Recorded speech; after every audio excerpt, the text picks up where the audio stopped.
Ola bilərmi situasiyanın bu qədər tez olması, baş verməsi, həm də biz bayaqdan bunu deyirik, amma Çin məsələsini unutmuşuq. Çin hansısa bir şəkildə burada nəsə edə bilərdi deyə belə sürətlə həll olundu. Məlum hadisələrdən bir qədər öncə Hörmüz boğazında Çinin, İranın və Rusiyanın hərbi hava qüvvələri təlimləri oldu.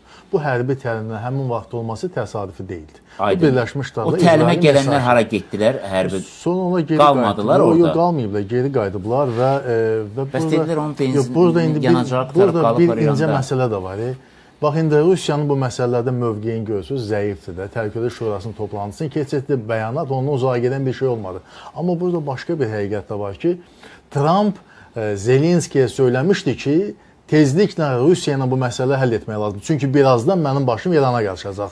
Deməli, Rusiyada haradasa dolayısıyla müəyyən məmnunluq hissi də var ki, Birləşmiş Ştatlar məşğuldur İranla. Müqaviləsi var İranla. Kimin? Rusiyanın. Onlar strateji müttəfiq deyirlər.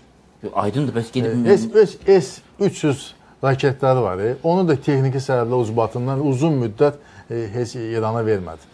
Yəni, bunun hərəsinin öz maraqları var.